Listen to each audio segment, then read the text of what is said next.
आप सुन रहे हैं नेशनल टॉप 25। कोरोना के बीते 24 घंटे में देश में 10,126 नए केस आए, 332 मरीजों की हुई मौत। यूपी के सीएम योगी आदित्यनाथ का दावा, 86 लाख किसानों का 36,000 करोड़ का कर्ज हुआ माफ।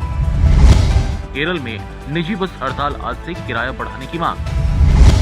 भोपाल के हमीदी अस्पताल के चाइल्ड वार्ड में लगी आग, 3 बच्चों की मौत। पूनम पांडे के पति सैम बॉम्बे गिरफ्तार, अस्पताल में भर्ती एक्ट्रेस ने लगाया मारपीट का आरोप। 4 दिन के भारत दौरे पर आएंगे नेपाल के सेना प्रमुख जनरल प्रभु राम शर्मा। दिल्ली की हवा थोड़ी सुधरी, गंभीर से बेहद खराब स्थिति में आई AQI 372 पर।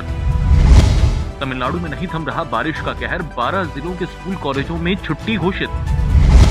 दिल्ली में AQI 381 पर, हवा अब भी बेहद खराब स्थिति में। शेयर बाजार में उतार चढ़ाव, सेंसेक्स 64 अंक बढ़कर खुला। महाराष्ट्र के पुणे में फर्नीचर गोदाम में लगी आग, किसी के हताहत होने की खबर नहीं। मुंबई के एटॉप हिल इलाके में घर गिरा, मलबे में दबे कई लोग, रेस्क्यू ऑपरेशन जारी।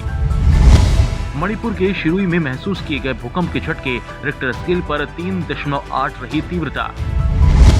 कोवैक्सीन लगवाने वाले भारतीय 22 नवंबर से कर सकेंगे ऑस्ट्रेलिया की यात्रा, नहीं होना पड़ेगा क्वारंटीन। 15 दिनों में 3 बार यूपी का दौरा करेंगे अमित शाह, 12 नवंबर को वाराणसी जाएंगे।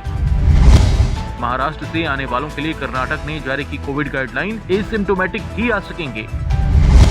लखीमपुर हिंसा में आशीष और अंकित के लाइसेंसी हथियार से चली थी गोली, FSL की रिपोर्ट में हुआ खुलासा। यूपी चुनाव को लेकर मायावती का ऐलान, किसी से समझौता नहीं करेगी BSP, अकेले लड़ेंगे चुनाव। मायावती का अकेले चुनाव लड़ने का ऐलान, बीजेपी पर निशाना, कहा ये अब अधूरे कामों का करते रहेंगे उद्घाटन। कर्नाटक में 10 दिसंबर को होगा MLC चुनाव, 25 सीटों पर होगा निर्वाचन। कानपुर में जीका वायरस के बढ़ रहे मामले, सीएम योगी कल करेंगे समीक्षा बैठक। OnePlus Nord 2 छोटे बम की तरह फटा, 3 महीने में तीसरा फोन हुआ ब्लास्ट, यूजर भी घायल। ममता बनर्जी ने किया कैबिनेट का विस्तार, खुद के पास रखा वित्त विभाग, अमित मित्रा बने आर्थिक सलाहकार। दिल्ली में बच्चों और बुजुर्गों को निशाना बना रहा डेंगू, अब तक 9 लोगों की हो चुकी है मौत। पश्चिम बंगाल में कोरोना संक्रमण से फिर एक डॉक्टर की हुई मौत, पिछले 24 घंटे में 14 लोगों की हुई मौत। अब सिर्फ 25 खबरों में जाने देश का हाल, सिर्फ वॉच इंडिया नाउ पर। धन्यवाद।